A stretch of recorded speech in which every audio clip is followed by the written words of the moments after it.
2023 के bull run के चलते ना 57 कंपनीज ने 49,437 करोड़ रेज किए।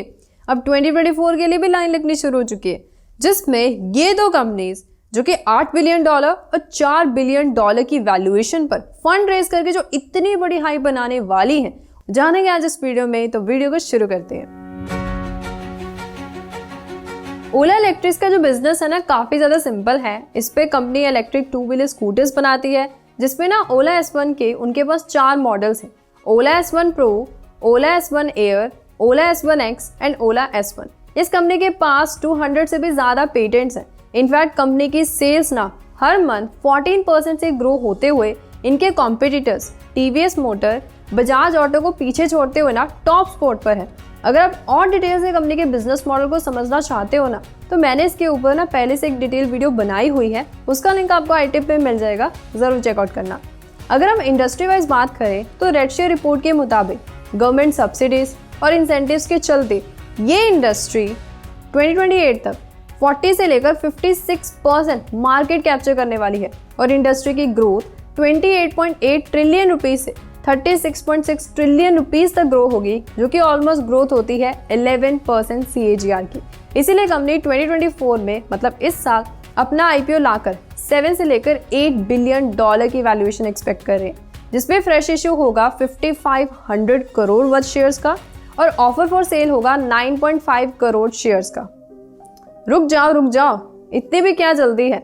मैंने आपको पॉजिटिव पॉइंट्स तो बता दिए, बट कंपनी की रियलिटी क्या है, कितने नेगेटिव पॉइंट्स हैं, क्योंकि जितनी कहानी सिंपल लग रही है उतनी है नहीं, तो उसको समझना भी बहुत ज्यादा जरूरी है। अगर आप कंपनी के IPO लाने के पर्पस को ध्यान से रीड करोगे ना, तो आपको पता चलेगा कि कंपनी का मेन खर्चा उनकी सब्सिडरी ओला सेल टेक्नोलॉजी और OET के प्रोजेक्ट्स और लोन पर होने वाला है। अब आप सोचोगे फिर कंपनी काफी अच्छा खासा कमा रही होगी, ऐसा नहीं है। 2021 से कंपनी ऑपरेशन कर रही है, बट फिर भी अभी तक कंपनी लॉसेस में है।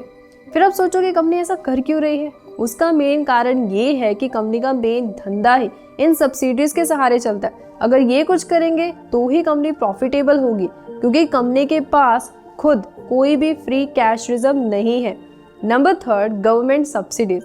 हम सब लोग जानते हैं कि EV अडॉप्शन में गवर्नमेंट सब्सिडीज का कितना बड़ा योगदान है, जैसे FAME subsidy, PLI scheme, cell PLI scheme, जिसका कंपनी काफी अच्छा खासा फायदा भी उठा रही है। बट अगर गवर्नमेंट ये सब्सिडीज कम करती हैं, इंसेंटिव्स कम करती हैं, तो उसका डायरेक्ट इम्पैक्ट कंपनी की सेल्स के ऊपर पड़ेगा, और ऐसा हुआ भी है। 2023 में फेम सब्सिडी सरकार ने कम कर दी, जिससे कंपनी की सेल्स सीधा 50% से गिर गई। Number 4, no appraisal. हैरानी की बात तो ये है कि कंपनी 12,000 मिलियन रुपीस ना, जो कि ओला गीगा फैक्ट्री की कंस्ट्रक्शन पे खर्च करने वाली है, और ये अमाउंट हम सब इन्वेस्टर से रेज करेगी।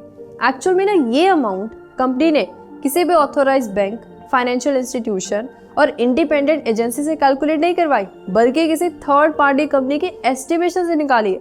अगर ये एस्टिमेशन गलत निकला ना, तो कंपनी की तो लग गई। Number 5, third party dependency. आपको पता है कि कंपनी इतनी लॉसेस में क्यों है? क्योंकि कंपनी का मेन खर्चा 60% खर्चा मटेरियल की कॉस्ट में जाता है, जिसमें कंपनी बैटरीज तो थर्ड पार्टी सप्लायर्स, जो कि फॉरेन सप्लायर्स हैं, उनसे इंपोर्ट करती है। जैसे कि ओला का स्कूटर ओला S1 प्रो मॉडल, उसमें जो बैटरी डलती है, उसमें जो मटेरियल की कॉस्ट है, वो बिल का 35% हिस्सा है। सबसे इम्पॉर्टेंट, जिन सेल सप्लायर से कंपनीज बैटरीज खरीदती है, उनके साथ उनके लॉन्ग टर्म कॉन्ट्रैक्ट्स भी नहीं है, जिसकी वजह से आगे चलकर प्राइस में बहुत बड़ी गड़बड़ी आ सकती है, क्योंकि अभी भी हम लोग जानते हैं कि इलेक्ट्रिक व्हीकल स्टिल काफ़ी एक्सपेंसिव है। Number 6, criminal actions. कंपनी के प्रमोटर्स और डायरेक्टर्स के खिलाफ क्रिमिनल एक्शंस चल रहे हैं, जिसमें से 5 केसेस डायरेक्टर्स के खिलाफ और 1 केस तो कंपनी के प्रमोटर के खिलाफ चल रहा है।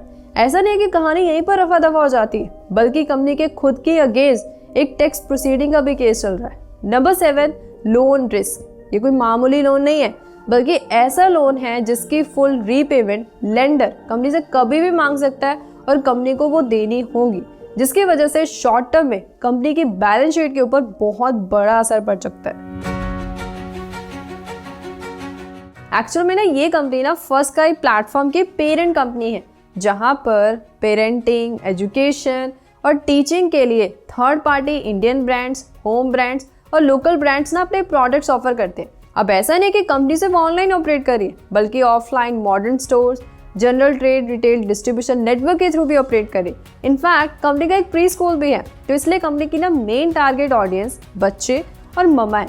जिस कैटेगरी में कंपनी ऑपरेट कर रही है ना, उसमें ये company one of the largest omni channel है, जिनके फेसबुक पर 2.1 मिलियन फॉलोअर्स और इंस्टाग्राम पर 1.1 मिलियन फॉलोअर्स हैं। फाइनेंशियली देखें तो कंपनी का रेवेन्यू तो हर साल बढ़ रहा है, बट लॉसेस के मामले में कंपनी ने पिछले 2 सालों से लॉस रिकॉर्ड किया है। अब कंपनी ने 2024 में अपना IPO लाकर $4 बिलियन की वैल्यूएशन एक्सपेक्ट कर रही है, जिसमें फ्रेश इशू होने वाला है 1819 करोड़ वर्थ शेयर्स का। और ऑफर फॉर सेल में Ratan Tata, Mahindra and Mahindra, SoftBank और भी काफ़ी सारे प्रोमोटर्स और शेयर होल्डर्स ना अपने शेयर्स ऑफर करने वाले हैं, जो कि टोटल होगा 54.39 मिलियन शेयर्स का। अब हमने पॉजिटिव एस्पेक्ट तो समझ लिया, बट सबसे ज़्यादा इंपॉर्टेंट, जैसे मैंने आपको स्टार्टिंग से बोला, ये कंपनी के नेगेटिव पॉइंट्स क्या हैं वो समझने ज़रूरी है। तो सुनिए। Number 1, purpose. अगर आप कंपनी के IPO लाने के पर्पस को रीड करोगे ना, तो वहां पर आपको पहली लाइन ही यही लिखी मिलेगी कि मेन मकसद है वेयर हाउस और न्यू स्टोर्स को ओपन करना। बट हैरानी की बात तो ये है कि कंपनी को खुद भी अभी तक एग्जैक्ट लोकेशन के बारे में आइडिया तक भी नहीं है। Number 2, dependency. ये लाइन कंपनी खुद बड़े बड़े अक्षरों में लिखती है कि वो ना थर्ड पार्टी मैन्युफैक्चरर्स पर बहुत ज़्यादा रिलाई करती है, क्योंकि उनके पास खुद कोई भी मैन्युफैक्चरिंग फैसिलिटी नहीं है अदर देन दिस। जैसे कि कंपनी का खुद का होम ब्रांड है बेबी हग, जो कि उनके रेवेन्यू में बहुत बड़ा हिस्सा कंट्रीब्यूट करता है, वो उसको थर्ड पार्टी से मैन्युफैक्चर करवाते। चलो ये तो वेयर हाउसिंग और प्रोडक्ट के मैन्युफैक्चरिंग की बात होगी। अगर हम डेटा सेंटर्स की बात करें तो उसके लिए भी ना कंपनी थर्ड पार्टीज पर रिलाई करती है, जिसकी वजह से पहले से ही कंपनी को बहुत सारी कंप्लेंट्स आ चुकी हैं। जैसे कि 2021 में पेमेंट गेटवे की वजह से कंपनी के कस्टमर्स का डेटा लीक हुआ था। Number 3, delay cases. इसमें ना कंपनी के सब्सिडरी और उनके डायरेक्टर के खिलाफ क्रिमिनल एक्शन, टैक्स प्रोसीडिंग और रेगुलेटरी की तरफ से खुद के एक्शन चल रहे हैं। 16 केसेस तो कंपनी के खुद के अगेंस्ट हैं और 3 क्रिमिनल केसेस कंपनी के डायरेक्टर्स के खिलाफ। Number 4, subsidiary losses. इसमें ना कंपनी के subsidiary first cry retail DWC LLC को ना मटेरियल अनसर्टेनिटी की वजह से बहुत ज़्यादा नुकसान हो रहा है, जिसके बाद ऑडिटर्स ने बात साफ कह दी कि आगे चलकर इस कंपनी के लिए ना बिजनेस रन करना बहुत ज़्यादा मुश्किल होने वाला है। ऐसे समय में ब्रेन पे कंपनी अपनी सब्सिडरी में ना बहुत ज़्यादा पैसा खर्च कर रही है। बट अगर आप रिपोर्ट्स में जाकर डीप डाउन रीड करोगे ना, तो आपको पता चलेगा कि कंपनी का खुद का मेजर खर्चा भी मटेरियल अनसर्टेनिटी है। Number 5, intellectual property.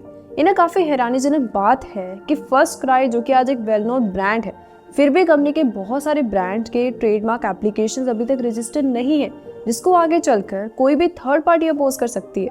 और ऐसा हुआ भी है। कंपनी के 22 ब्रांड के ट्रेडमार्क एप्लीकेशंस को थर्ड पार्टी अपोज कर रही हैं, क्योंकि वो इसका इस्तेमाल करके अपने प्रोडक्ट्स को प्रमोट कर रही हैं और फ्रॉडलेंट एडवर्टीजमेंट्स कर रही हैं। Number 6, no permission. ये बात ना कंपनी ने खुद बताई है कि जितने भी अमाउंट हम सब इन्वेस्टर से रेज कर रहे हैं, वो उनके इंटरनल मैनेजमेंट ने मिलकर डिसाइड की है।